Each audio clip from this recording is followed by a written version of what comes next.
Now here's the challenging part. To teach your body emotionally what that future is going to feel like before the experience, that means you cannot wait for your wealth to feel abundance and to feel worthy. You can't wait for your success to feel empowerment and gratitude. You can't wait for your healing to feel whole, your new relationship to feel love, or the mystical moment to feel awe. That's the old model of reality, of cause and effect.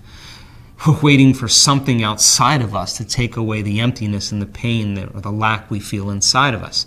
And the moment we feel better inside of us, we pay attention to whoever or whatever caused that. Cause and effect, Newtonian physics.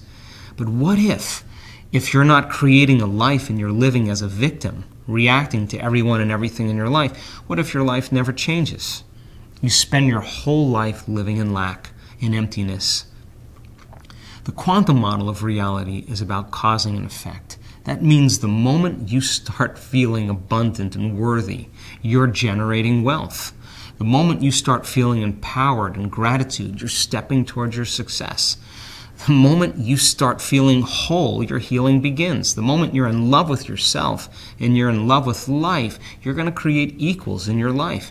And the moment you're in awe of life, or the moment you're going to have a mystical experience, that's causing an effect. So then when you start to understand that your inner world begins to affect your outer world, it begs the question, can you believe in a future that you can't see or experience with your senses yet, but you've thought about enough times in your mind that your brain is literally changed to look like the experience has already happened?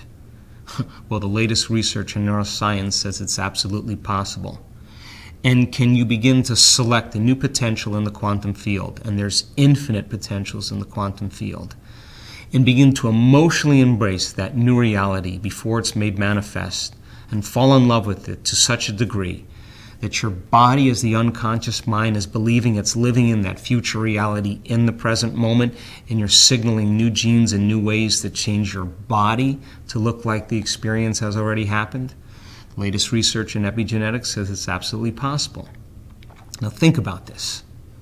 There's physical evidence in your brain and body to look like the experience has already happened because you were selecting that unknown over and over again and making it known. Now it's in your biology, it's in your brain and your body, you're wearing it. That means then that the experience has already happened.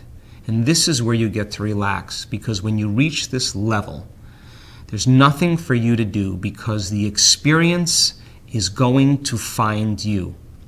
And it's going to come in a way that you least expect. Why does it come in a way that we least expect?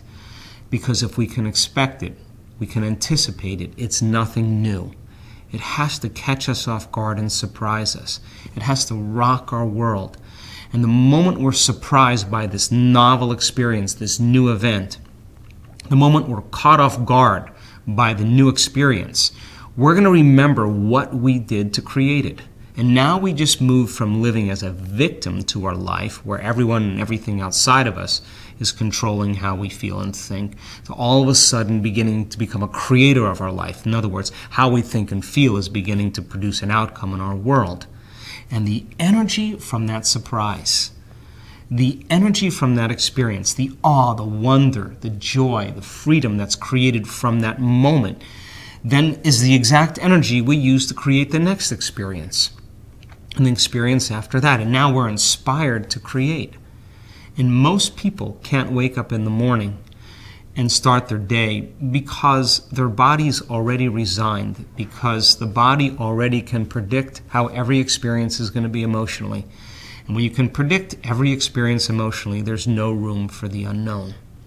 So then, to become familiar with the old self, and then to become so familiar with the new self, means you're going to have to unlearn the old self and relearn a new self. To break the habit of the old self and reinvent a new self. To prune synaptic connections and sprout new connections. To unmemorize emotions that are stored in the body and recondition the body to a new mind and to a new emotion. To deprogram and to reprogram. To lose your mind and create a new one. to take your energy and your attention out of the emotions of the past and begin to invest your attention and your energy into a new future. And so then, as I said, the hardest part about change is not making the same choice as you did the day before. And the moment you decide to do something differently, it's going to feel uncomfortable. Now, most people think that that discomfort is bad, and I'm here to tell you that that uncomfortableness, that unpredictability, that uncertainty, the unfamiliarity that you feel when you begin to make a different choice is a good thing. It's not a bad thing. It means you just gone from the old self and you have to cross a river to the new self. And the moment you make a different choice, you step into that river. And most people, if their body has been conditioned to be the mind, the body starts influencing the mind. The body's craving the familiar. It wants the known. It wants the predictable. So the body says, why don't you start tomorrow? Starts influencing the mind. You know, you're too much like your mother. You'll never change. It's your ex's fault. This is not the right day to do this. And that's the body trying to influence the mind to return back to its same emotional state. But when you understand that crossing that river requires then the neurological, the biological, the chemical, the hormonal, genetic death of the old self, requires that you become comfortable in the unknown. That void is actually the perfect place to create from. So then, in the process of change then, when you're in that place of unpredictability or that place of uncertainty or that place of the unknown, and you can stay there and begin to decide who you want to be when you open your eyes, what thoughts you do want to fire and wire in your brain, what behaviors you want to rehearse, what emotions you want to condition your body to begin to feel before it happens. It should become familiar to you the more you do it. And so why is that important? The importance is because when you finish your meditation and you're doing the work, we want you to maintain that modified state of mind and body your entire day. And if you can maintain that state of being your entire day, get ready because something unusual is going to happen in your life. That's the law. And how will it come? In synchronicities and coincidences and serendipities and opportunities that literally come out of nowhere. So then when you start seeing the feedback in your life as a result of the efforts of this course, and you've taken time to do the work, and yes, you're going to come up against yourself. I want you to. You're going to come up against some thoughts and some emotions and some habits because those are the exact things that are standing in the way between you and your future. And I'm going to press you a little bit past where you normally stop. Why? Because on the other side of your fear is courage. On the other side of your pain is freedom. On the other side of your resentment and anger is love and compassion. It's the same energy. It's just trapped in the body. And when you begin to cross that river from the old self to the new self, and you begin to get beyond yourself in that way and begin to create a new personal reality by creating a new personality, when the synchronicities and serendipities start to happen, you're going to begin to believe that more and more is possible. And the act of believing that more and more is possible begins you to dream even bigger and bigger ways. So then, pay attention to the material. Understand that plenty of people around the world are doing this really, really well. It's a skill. The more you practice it, the better you get at it.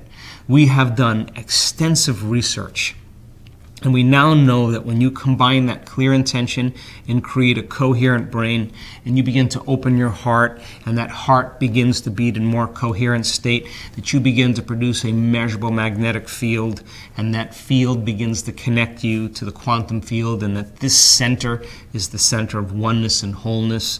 This is the center where we connect to that unified field, and we lay an intent of thought on that energy. That frequency is carrying information. Now you're changing your energy. And when you change your energy, you change your life.